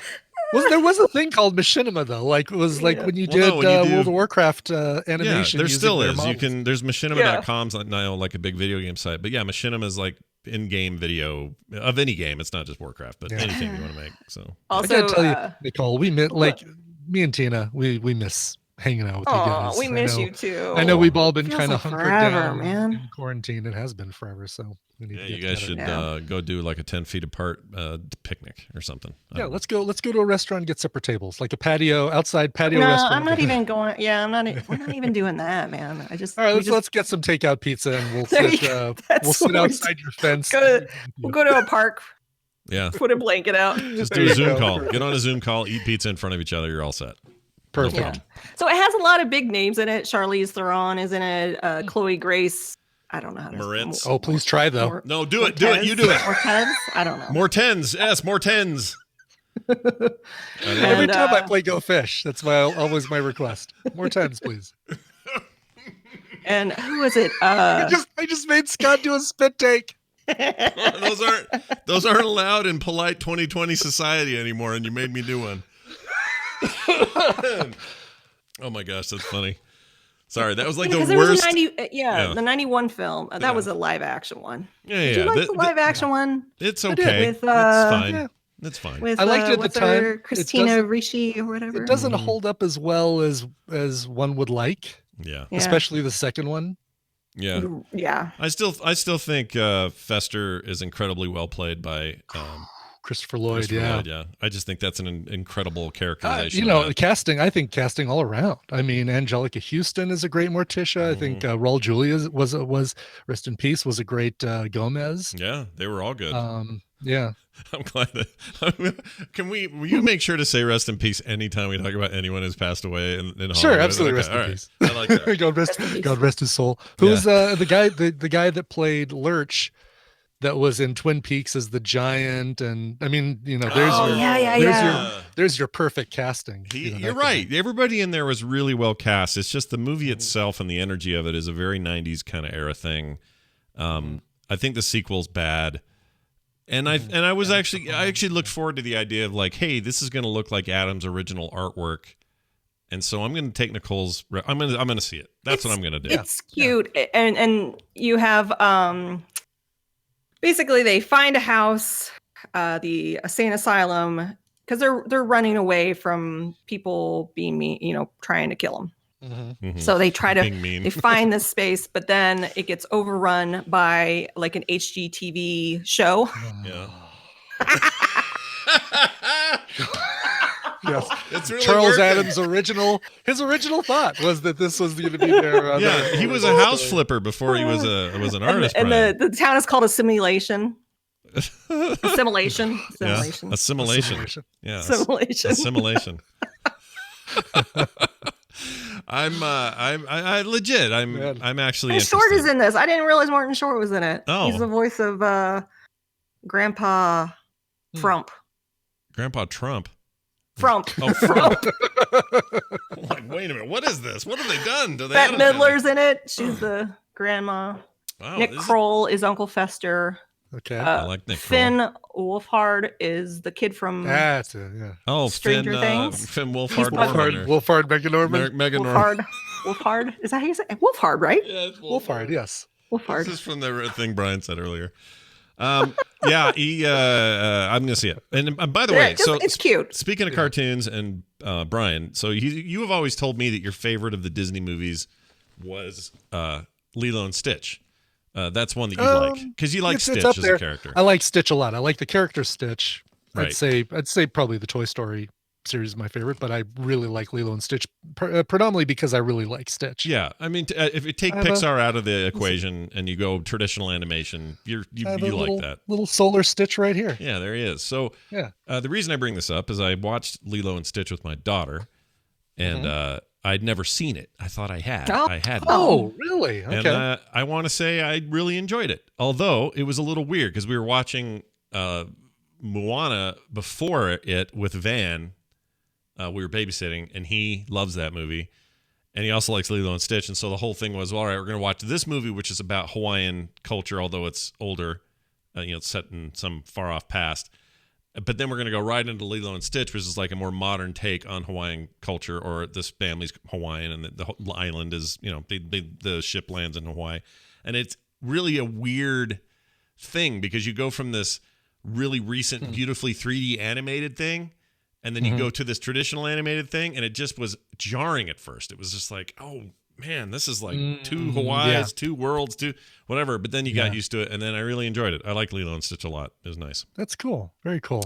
And just one, little further thing to throw out: the new season of the Great British Baking Show is on, and they're doing it week by week. It's only being shown a couple weeks after it airs in the UK, and this is taking place during COVID. So they're in a bubble basically, where they're, instead of going back home and being with their families between each episode, they're staying in probably a very nice, Mary Berry's mansion or something, while this is being filmed. But it's funny how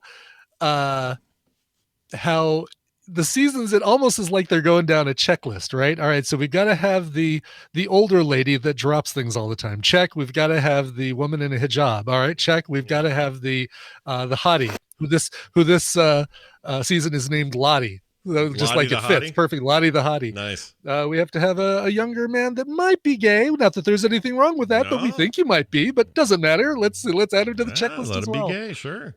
Yeah, but it is funny how they do seem to follow a formula for their Well, speaking of Uncle Hey, Fester, I do have a question for both of you guys. oh, go ahead. Yes.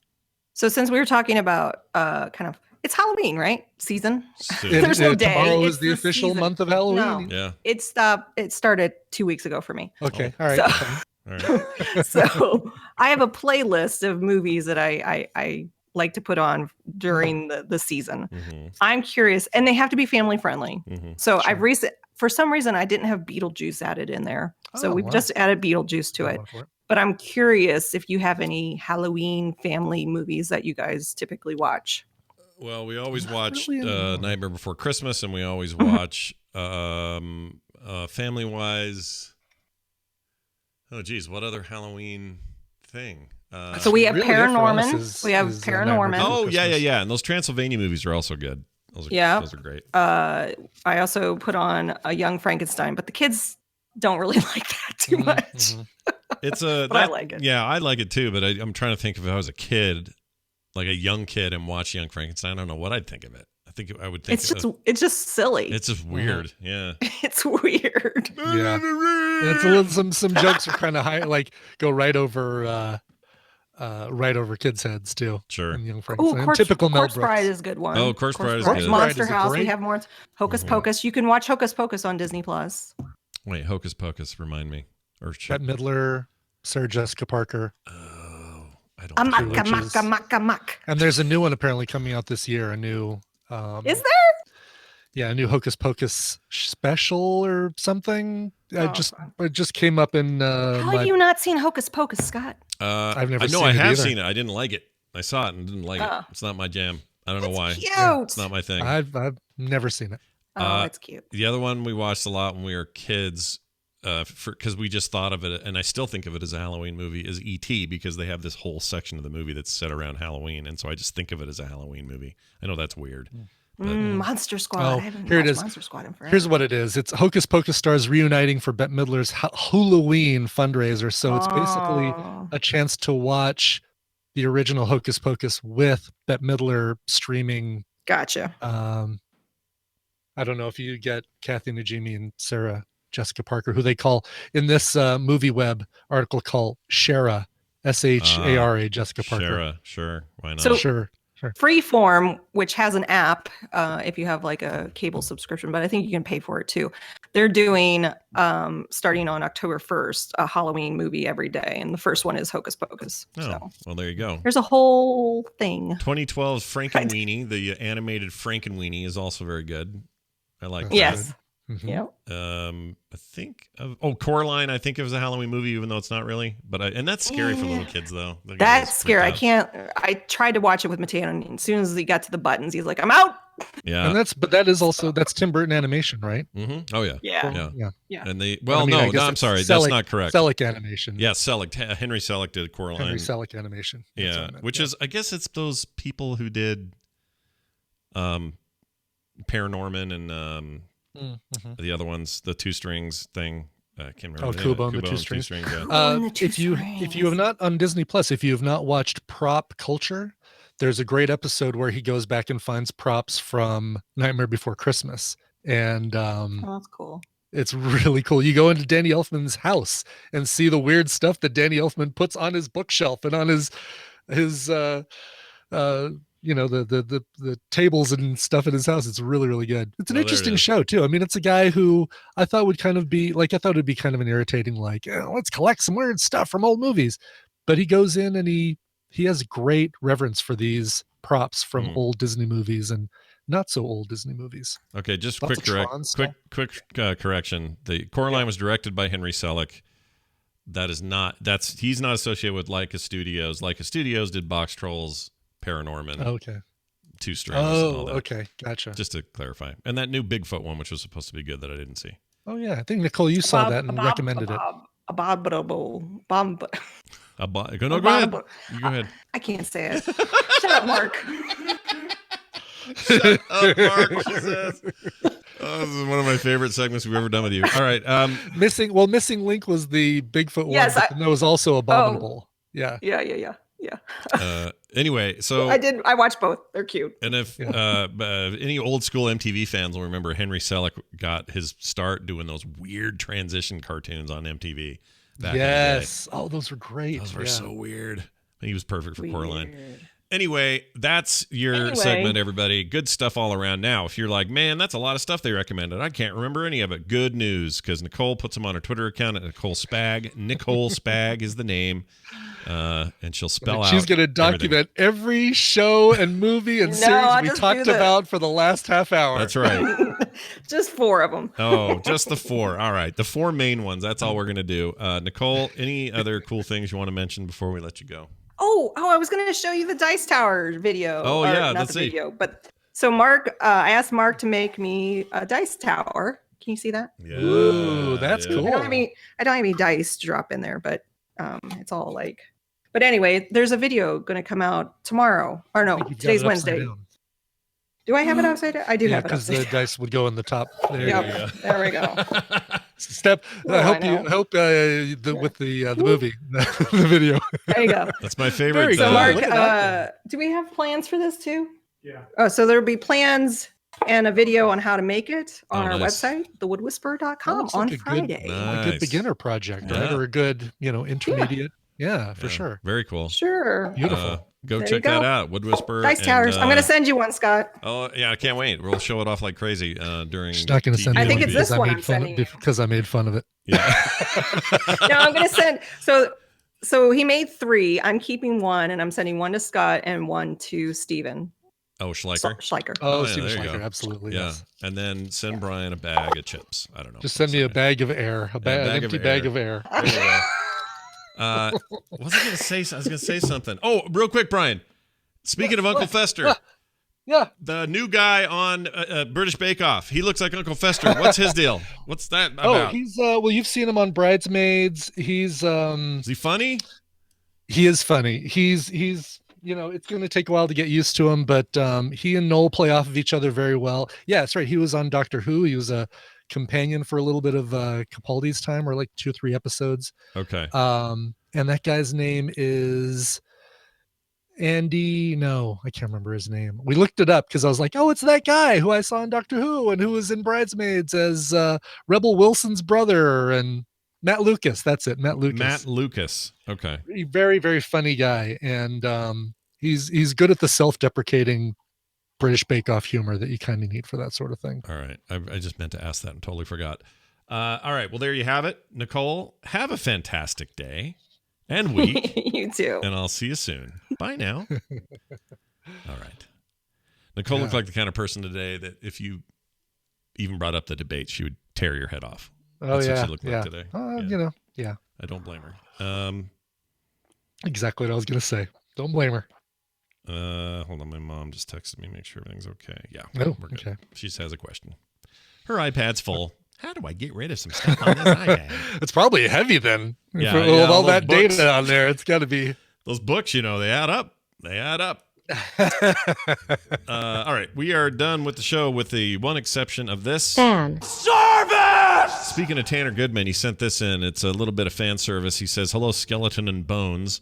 I just started streaming again on our Twitch channel. Currently, I'm playing a Phasmophobia. I want to say Phantasmagoria because that's the I know you magazine we all do, had. because that sounds like a thing.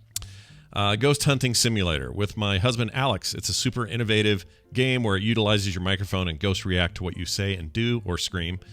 They might laugh if you are scared or turn off the lights when you say do something. Sounds like the perfect Scott game. Anyway, a shout out would be great. My Twitch username is Tanner_Goodman. Hope to see more wonderful people from the Tadpole join us. Thanks for everything, gents, Tanner and Alex. Well, that sounds Very interesting. cool. I have not heard of that game. I haven't either.